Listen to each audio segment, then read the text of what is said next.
Hello students, welcome back. ಇವತ್ತಿನ ಈ ವಿಡಿಯೋದಲ್ಲಿ ಡೀಟೇಲ್ ಆಗಿ ನಾವು BSc ಫಾರೆಸ್ಟ್ರಿ ಕೋರ್ಸ್ ಬಗ್ಗೆ ಇನ್ಫಾರ್ಮೇಷನ್ನ ಶೇರ್ ಮಾಡ್ತಾ ಇದ್ದೀವಿ. ಸೊ ಇದರಲ್ಲಿ ಎಕ್ಸ್ಕ್ಲೂಸಿವ್ಲಿ BSc ಫಾರೆಸ್ಟ್ರಿದು last year college wise category wise ಎಷ್ಟು ಕಟ್ ಆಫ್ ಇತ್ತು ಅನ್ನೋದ್ರ ಬಗ್ಗೆನೂ ಮಾಹಿತಿ ಕೊಡ್ತಾ ಇದ್ದೀವಿ. ಸೊ ಕಟ್ ಆಫ್ ಬಗ್ಗೆ ಹೇಳೋದಾದರೆ ಜನರಲ್ ರ್ಯಾಂಕ್, ಪ್ರಾಕ್ಟಿಕಲ್ ರ್ಯಾಂಕ್ ಎರಡೂ ಡಿಸ್ಕಸ್ ಮಾಡ್ತೀವಿ.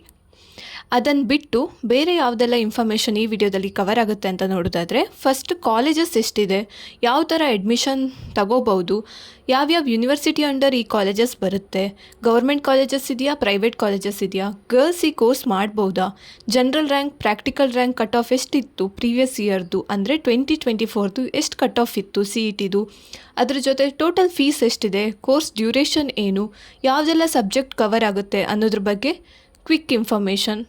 ಹಾಗೆ ಫಾರ್ಮ್ ಸೈನ್ಸ್ ಕೋರ್ಸ್ ಮಾಡಿದವರಿಗೆಲ್ಲ 100% ಗೌರ್ಮೆಂಟ್ ಜಾಬ್ ಸಿಕ್ಕಿದೆಯಾ? ಯಾಕಂದರೆ ನೀವು ಕೇಳಿರ್ಬೋದು, ನಿಮ್ಮ ಸುತ್ತಮುತ್ತಲೇ ತುಂಬ ಜನ ಹೇಳಿರ್ಬೋದು ನಿಮಗೆ ಫಾರ್ಮ್ ಸೈನ್ಸ್ ಸೀಟ್ ಸಿಕ್ಕಿದ್ರು ಕೂಡಲೇ 100% ಗೌರ್ಮೆಂಟ್ ಜಾಬ್ ಆಗುತ್ತೆ ಅಂತ. ಸೊ ಇದು ನಿಜವಾಗ್ಲೂ ಸತ್ಯನಾ? ಇವಾಗ ಆಲ್ರೆಡಿ ಗ್ರ್ಯಾಜುಯೇಟ್ ಆದವರಿಗೆಲ್ಲ ಜಾಬ್ ಸಿಕ್ಕಾಗಿದೆಯಾ?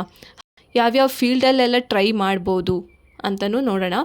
ಅರ್ಲಿಯರ್ ವಿಡಿಯೋದಲ್ಲಿ ಒಬ್ಬರು ಕಮೆಂಟ್ ಮಾಡಿದರು, ಜಾಬ್ ಆಪರ್ಚುನಿಟಿ ಬಗ್ಗೆನೂ ನಮಗೆ ಇನ್ಫಾರ್ಮೇಷನ್ ಬೇಕು, ಅದ್ರ ಬಗ್ಗೆನೂ ನಮಗೆ ತಿಳಿಸ್ಕೊಡಿ ಅಂತ ಹೇಳಿದರು. ಸೊ ದ್ಯಾಟ್ ನಾವು ಈ ವಿಡಿಯೋದಲ್ಲಿ ಜಾಬ್ ಆಪರ್ಚುನಿಟಿ ಬಗ್ಗೆನೂ ಕವರ್ ಮಾಡ್ತಾ ಇದ್ದೀವಿ. ಸೊ ಇವಾಗ ಗರ್ಲ್ಸಿಗೆ ಈ ಕೋರ್ಸ್ ಸೂಟ್ ಆಗುತ್ತಾ ಇಲ್ವಾ ಅಂತ ನೋಡೋದಾದರೆ, ಸೊ ಫೀಲ್ಡ್ ವರ್ಕ್ ಸ್ವಲ್ಪ ಜಾಸ್ತಿನೇ ಇರುತ್ತೆ.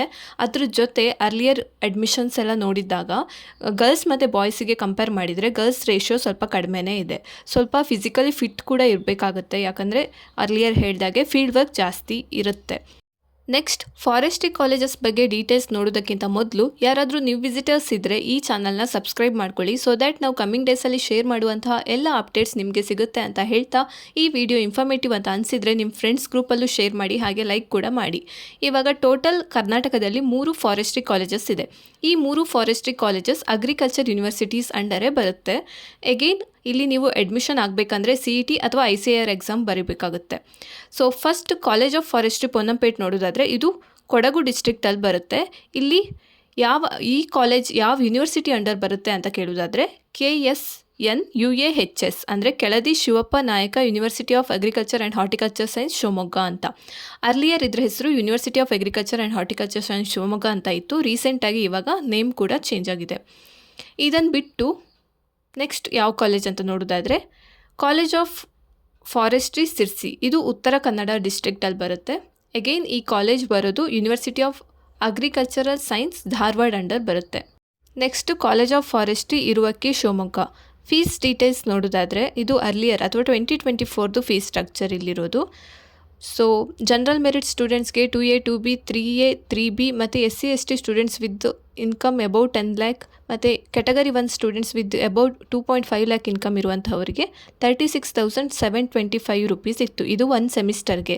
ನೆಕ್ಸ್ಟ್ SC ST ಸ್ಟೂಡೆಂಟ್ಸ್ ನೋಡೋದಾದರೆ, ಆ್ಯನ್ಯುವಲ್ ಇನ್ಕಮ್ 2.5 lakh ತನಕ ಇರುವವರಿಗೆ 750, 2.5 lakhiಂದ 10 lakh ಇರುವಂತಹ ಸ್ಟೂಡೆಂಟ್ಸ್ಗೆ 18,738 ರೂಪೀಸ್ ಇತ್ತು. ಕ್ಯಾಟಗರಿ 1 ಸ್ಟೂಡೆಂಟ್ಸ್ಗೆ ಯಾರ್ದೆಲ್ಲ ಆ್ಯನ್ಯುವಲ್ ಇನ್ಕಮ್ 2.5 lakh ತನಕ ಇರುತ್ತೋ ಅವರಿಗೆ 36,725 ಇತ್ತು. ಸೊ ಇದು ಹೇಳ್ತಾ ಇರೋದು ನಾವು ಫಸ್ಟ್ ಇಯರ್ದು ಫಸ್ಟ್ ಸೆಮಿಸ್ಟರ್ಗೆ. ಸಬ್ಸಿಕ್ವೆಂಟ್ ಸೆಮಿಸ್ಟರ್ಗೆ ಫೀಸ್ ಸ್ಟ್ರಕ್ಚರಲ್ಲಿ ಸ್ವಲ್ಪ ವೇರಿಯೇಷನ್ಸ್ ಇರುತ್ತೆ. ನೆಕ್ಸ್ಟು BSc ಫಾರೆಸ್ಟ್ರಿದು ಪ್ರಾಕ್ಟಿಕಲ್ ರ್ಯಾಂಕ್ ಕಟ್ ಆಫ್ ಬಗ್ಗೆ ನೋಡೋದಾದರೆ, ಇದು ಸೆಕೆಂಡ್ ಎಕ್ಸ್ಟೆಂಡೆಡ್ ರೌಂಡ್ದು 10th October 2024ಗೆ ರಿಲೀಸ್ ಆಗಿರುವಂತಹ ಕಟ್ ಆಫ್ ಡೀಟೇಲ್ಸ್. ಇಲ್ಲಿ ಕಟ್ ಆಫ್ ಬಗ್ಗೆ ನೋಡೋದಾದರೆ, first college of forestry Ponnampet general merit rank ಅಷ್ಟೇ ರೀಡ್ ಔಟ್ ಮಾಡ್ತೀನಿ ನಾನು. ಜನರಲ್ ಮೆರಿಟ್ ಸ್ಟೂಡೆಂಟ್ಸ್ಗೆ 906 ಇದ್ದರೆ, general merit with rural reservation ಇರುವಂಥ ಸ್ಟೂಡೆಂಟ್ಸ್ಗೆ 1,125 ಇತ್ತು. ಅದರ್ ಕ್ಯಾಟಗರಿ ಸ್ಟೂಡೆಂಟ್ಸ್ ಇಲ್ಲೇ ಪಾಸ್ ಮಾಡಿ ನೋಡ್ಕೊಳ್ಳಿ. Next college of forestry Sirsi ಉತ್ತರ ಕನ್ನಡದಲ್ಲಿ ಬರುತ್ತಲ್ವ, ಅಲ್ಲಿ ನೋಡೋದಾದರೆ ಜನರಲ್ ಮೆರಿಟ್ದು 1,114 ಇತ್ತು. General merit with rural reservation ಇರುವಂತಹ ಸ್ಟೂಡೆಂಟ್ಸ್ಗೆ 1,150.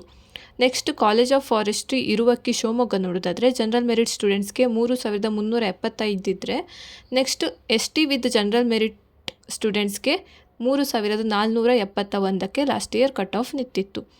ನೆಕ್ಸ್ಟ್ ನಾವು ಜನರಲ್ ರ್ಯಾಂಕ್ ಕಟ್ ಆಫ್ ಬಗ್ಗೆ ನೋಡೋದಾದರೆ, ಇದು ಕೂಡ ಸೆಕೆಂಡ್ ಎಕ್ಸ್ಟೆಂಡೆಡ್ ರೌಂಡ್ದು 9 October 2024ಗೆ ರಿಲೀಸ್ ಆಗಿರುವಂತಹ details.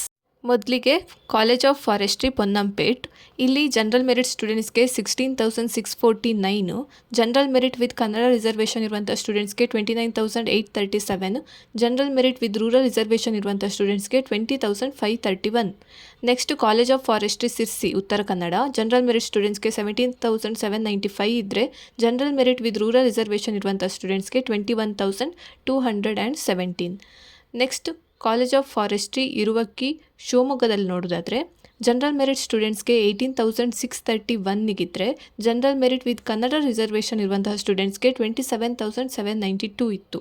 Next general merit with rural reservation ಇರುವಂತಹ ಸ್ಟೂಡೆಂಟ್ಸ್ಗೆ 22,964ಗೆ ಕಟ್ ಆಫ್ ಇತ್ತು. ನೆಕ್ಸ್ಟ್ ಸಬ್ಜೆಕ್ಟ್ ಅಥವಾ ಕೋರ್ಸ್ ಯಾವುದೆಲ್ಲ ಇದೆ ಈ ಫಾರೆಸ್ಟ್ರಿ ಕಾಲೇಜಸ್ಸಲ್ಲಿ ಅಂತ ನೋಡೋದಾದರೆ, ಇಲ್ಲಿ ಜಸ್ಟ್ ಕೆಲವೊಂದು ಕೋರ್ಸ್ ಅಷ್ಟೇ ಮೆನ್ಷನ್ ಮಾಡಿದ್ದೀನಿ. ಯಾವುದೆಲ್ಲ ಟಾಪಿಕ್ ಬಗ್ಗೆ ನಿಮಗೆ ನೀವು ಸ್ಟಡಿ ಮಾಡಬೇಕು ಅನ್ನೋದ್ರ ಬಗ್ಗೆ: silviculture, soil for survey, wood science, wood product ಆಗಿರ್ಬೋದು, ವೈಲ್ಡ್ ಲೈಫ್ ಮ್ಯಾನೇಜ್ಮೆಂಟ್ ಆಗಿರ್ಬೋದು, ಡೆಂಡ್ರಾಲಜಿ ಅಂದರೆ ಟ್ರೀ ಬಗ್ಗೆ ಕಂಪ್ಲೀಟಾಗಿ ಸ್ಟಡಿ ಮಾಡೋದು, ಸೈಂಟಿಫಿಕ್ ಸ್ಟಡಿ ಮಾಡೋದು, plantation forestry, non timber forest products, forest management policy, forest economics, forest physiology, ecology, biodiversity. ಇದನ್ನು ಬಿಟ್ಟು entomology ಬಗ್ಗೆ ಇರುತ್ತೆ, ಅಂದರೆ ಫಾರೆಸ್ಟ್ ಎಂಟಮಾಲಜಿ ಅಂದರೆ ಕೀಟಶಾಸ್ತ್ರ, ಇನ್ಸೆಕ್ಟ್ಸ್ ಬಗ್ಗೆ ನೀವು ಸ್ಟಡಿ ಮಾಡ್ತೀರಾ. ಅದನ್ನು ಬಿಟ್ಟು ಪ್ಯಾಥಾಲಜಿ ಅಂದರೆ ರೋಗಗಳ ಬಗ್ಗೆ, ಫಾರೆಸ್ಟ್ ಪ್ಯಾಥಾಲಜಿ ಅಂತ ಹೇಳ್ಬೋದು. ಅದ್ರ ಜೊತೆಗೆ ಬೇರೆ ಯಾವುದು ಇರುತ್ತೆ ಅಂತ ಕೇಳಿದರೆ, ಬಯೋಕೆಮಿಸ್ಟ್ರಿ ಆಗಿರ್ಬೋದು ಅಥವಾ ಬಯೋಟೆಕ್ನಾಲಜಿ ಬಗ್ಗೆ ಇರುತ್ತೆ, ಫಾರೆಸ್ಟ್ ಇಂಜಿನಿಯರಿಂಗ್ ಬಗ್ಗೆ ಇರುತ್ತೆ. ಸೊ ಈ ಥರ ಫಾರೆಸ್ಟ್ ಲಾಗಿಂಗ್ ಬಗ್ಗೆ ಇರುತ್ತೆ, ಫಾರೆಸ್ಟ್ ಮೆನ್ಸುರೇಷನ್ ಬಗ್ಗೆ ಇರುತ್ತೆ. ಮೆನ್ಸುರೇಷನ್ ಅಂದರೆ it related to measurement, individual ಟ್ರೀದಾಗಿರ್ಬೋದು, ಹೈಟು, ಗರ್ತು, ಆ ಥರ ಎಲ್ಲ ಮೆಷರ್ ಮಾಡುವಂಥದ್ದು. ಸೊ ಇದೆಲ್ಲ ಟಾಪಿಕ್ ಬಗ್ಗೆ ನಿಮಗೆ ಸ್ಟಡಿ ಮಾಡೋದಕ್ಕಿರುತ್ತೆ. ನೆಕ್ಸ್ಟ್ ಜಾಬ್ ಅಪರ್ಚುನಿಟೀಸ್ ಬಗ್ಗೆ ನೋಡೋದಾದರೆ, ತುಂಬ ಸ್ಟೂಡೆಂಟ್ಸ್ಗೆ ಜಾಬ್ ಅಪರ್ಚುನಿಟಿ ಹೇಗಿದೆ ಅನ್ನೋದ್ರ ಬಗ್ಗೆ ಕ್ಯೂರಿಯಾಸಿಟಿ ಇರ್ಬೋದು.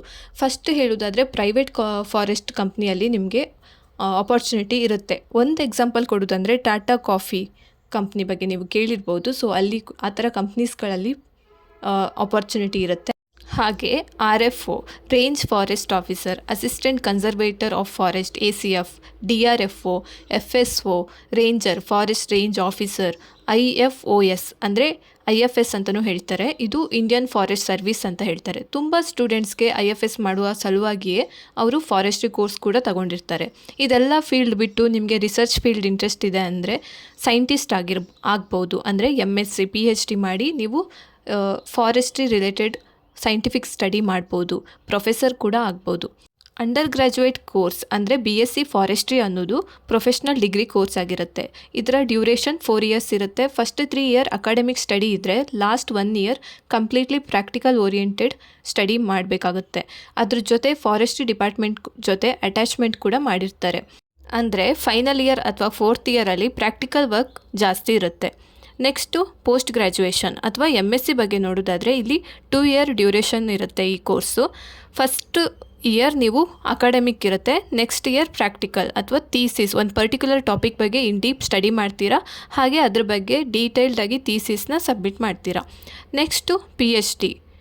ಈ ಕೋರ್ಸ್ ಇಲ್ಲಿ ಡ್ಯೂರೇಷನ್ ನೋಡೋದಾದರೆ 3 year ಡ್ಯೂರೇಷನ್ ಇರುತ್ತೆ. ಎಗೈನ್ ಇಲ್ಲಿ ಪರ್ಟಿಕ್ಯುಲರ್ ಒಂದು ಫಾರೆಸ್ಟ್ರಿ ಟಾಪಿಕ್ ಬಗ್ಗೆನೇ ಡೀಪಾಗಿ ಸ್ಟಡಿ ಮಾಡ್ತೀರಾ. ಹಾಗೆ ಅದ್ರ ಕುರಿತು ಥೀಸಿಸ್ ಕೂಡ ಸಬ್ಮಿಟ್ ಮಾಡ್ತೀರಾ. ಇಲ್ಲಿ BSc ಡಿಗ್ರಿ ಕೋರ್ಸ್ ಮಾಡಿದವರಿಗೆಲ್ಲ ಜಾಬ್ ಆಗಿದೆಯಾ ಅಂತ ನೋಡೋದಾದರೆ, ಇದು 100% ಜಾಬ್ ಆಗಿದೆ ಅಂತ ಹೇಳೋದಕ್ಕಾಗಲ್ಲ. ಬೇರೆ ಕೋರ್ಸ್ಗಳ ಥರನೇ ಇಲ್ಲೂ ಕೂಡ ನೀವು ಡೆಡಿಕೇಟೆಡ್ ಸ್ಟಡಿ ಮತ್ತು ಹಾರ್ಡ್ ವರ್ಕ್ ಮಾಡಲೇಬೇಕಾಗುತ್ತೆ. ಈ ಡಿಗ್ರಿ ಮಾಡಿದರೆ ಕೆಲವೊಂದು ಜಾಬ್ಗಳಲ್ಲಿ ರಿಸರ್ವೇಷನ್ ಕೂಡ ಇರುತ್ತೆ. ಹಾಗೆ ಅರ್ಲಿಯರ್ ಪಾಯಿಂಟ್ಸಲ್ಲಿ ಮೆನ್ಷನ್ ಮಾಡಿರುವ ಹಾಗೆ ಇಲ್ಲಿ ಸ್ವಲ್ಪ ಫೀಲ್ಡ್ ವರ್ಕ್ ಇರೋದ್ರಿಂದ ನೀವು ಸ್ವಲ್ಪ ಫಿಸಿಕಲಿ ಫಿಟ್ ಆಗಿರಬೇಕಾಗುತ್ತೆ. ಅದ್ರ ಜೊತೆಗೆ ನಿಮಗೆ ಇಂಟ್ರೆಸ್ಟ್ ಕೂಡ ಇರಬೇಕಾಗುತ್ತೆ. ಇಂಟ್ರೆಸ್ಟು ಇಲ್ಲ ಅಂತ ಆದರೆ ಈ ಫೀಲ್ಡ್ ವರ್ಕ್ ಆಗಿರ್ಬೋದು ಅಥವಾ ಪ್ರಾಕ್ಟಿಕಲ್ ಓರಿಯೆಂಟೆಡ್ ಕ್ಲಾಸಸ್ ಆಗಿರ್ಬೋದು, ಇವೆಲ್ಲ ನಿಮಗೆ ಹೆಪ್ಟಿಕ್ ಅಂತ ಅನಿಸ್ಬೋದು. ಸೊ ನಿಮಗೆ ಇಂಟ್ರೆಸ್ಟ್ ಇದ್ದರೆ ನೋ ಪ್ರಾಬ್ಲಮ್, ನೀವು ಈ ಕೋರ್ಸ್ನ ಚೂಸ್ ಮಾಡ್ಬೋದು. ಅದ್ರ ಜೊತೆ ತುಂಬ ಸ್ಟೂಡೆಂಟ್ಸ್ಗೆ IFS ಅಥವಾ ಇಂಡಿಯನ್ ಫಾರೆಸ್ಟ್ ಸರ್ವಿಸ್ ಜಾಯ್ನ್ ಆಗಬೇಕಂತ ಇದೆ. ಅಂಥ ಸ್ಟೂಡೆಂಟ್ಸ್ ಕೂಡ ಇಲ್ಲಿ ನೀವು ಈ ಕೋರ್ಸ್ನ ಚೂಸ್ ಮಾಡ್ಬೋದು. ಫೈನಲಿ ನಿಮ್ಮ ಇಂಟ್ರೆಸ್ಟ್ ಬೇಸಿಸ್ ಮೇಲೆ ಕೋರ್ಸ್ಗಳನ್ನ ಚೂಸ್ ಮಾಡಿ ಅಂತ ಹೇಳ್ತಾ, ಈ ವಿಡಿಯೋ ಇನ್ಫಾರ್ಮೇಟಿವ್ ಅಂತ ಅನಿಸಿದರೆ ಒಂದು ಲೈಕ್ ಮಾಡಿ, ಅದ್ರ ಜೊತೆ ನಿಮ್ಮ ಫ್ರೆಂಡ್ಸ್ ಗ್ರೂಪಲ್ಲೂ ಶೇರ್ ಮಾಡಿ. ಇದನ್ನು ಬಿಟ್ಟು ಬೇರೆ ಏನಾದರೂ ಡೌಟ್ಸ್ ಇದ್ದರೆ ನೀವು ಕಮೆಂಟ್ ಸೆಕ್ಷನಲ್ಲಿ ನಮಗೆ ತಿಳಿಸ್ಬೋದು. ಸೊ ದ್ಯಾಟ್ ನಾವು ಕಮ್ಮಿಂಗ್ ಡೇಸಲ್ಲಿ ಅದ್ರ ಕುರಿತು ಡೀಟೇಲ್ಡಾಗಿ ವಿಡಿಯೋ ಮಾಡಿ ಶೇರ್ ಮಾಡ್ತೀವಿ ಅಂತ ಹೇಳ್ತಾ, thank you for watching. Thank you one and all.